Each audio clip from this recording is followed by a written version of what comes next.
A succession of furious, choking yells from the street. Madame Mons, who kept the little hotel opposite mine, had come out onto the pavement to address a lodger on the third floor. Her bare feet were stuck into sabots, and her grey hair was streaming down. Madame Mons. Sacré salope! How many times have I told you not to squash bugs on the wallpaper? Do you think you've bought the hotel, eh? Why can't you throw them out of the window like everyone else?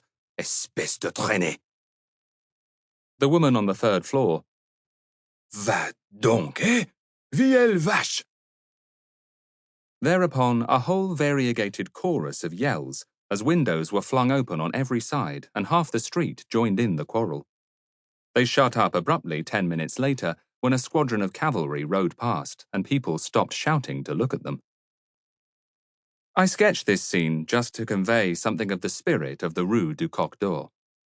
Not that quarrels were the only thing that happened there, but still, we seldom got through the morning without at least one outburst of this description. Quarrels, and the desolate cries of street hawkers, and the shouts of children chasing orange peel over the cobbles, and at night, loud singing and the sour reek of the refuse carts made up the atmosphere of the street. It was a very narrow street, a ravine of tall, leprous houses, lurching towards one another in queer attitudes, as though they had all been frozen in the act of collapse. All the houses were hotels and packed to the tiles with lodgers, mostly Poles, Arabs, and Italians.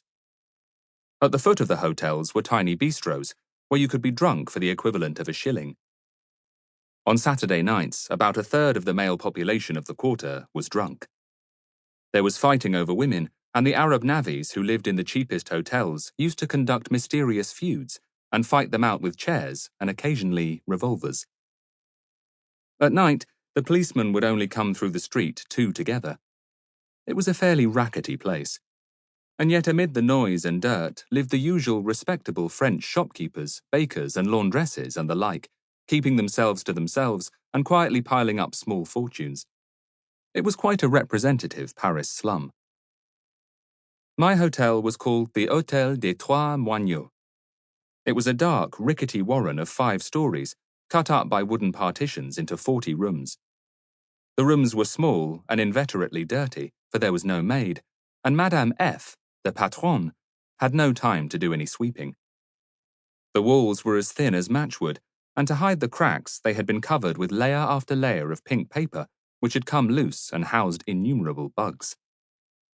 Near the ceiling, long lines of bugs marched all day like columns of soldiers, and at night came down ravenously hungry, so that one had to get up every few hours and kill them in hecatombs. Sometimes when the bugs got too bad, one used to burn sulphur and drive them into the next room, whereupon the lodger next door would retort by having his room sulphured and drive the bugs back. It was a dirty place, but homelike, for Madame F. and her husband were good sorts. The rent of the rooms varied between 30 and 50 francs a week. The lodgers were a floating population, largely foreigners who used to turn up without luggage, stay a week, and then disappear again. They were of every trade: cobblers, bricklayers, stonemasons, navvies, students, prostitutes, ragpickers. Some of them were fantastically poor. In one of the attics, there was a Bulgarian student who made fancy shoes for the American market. From 6 to 12, he sat on his bed, making a dozen pairs of shoes and earning 35 francs.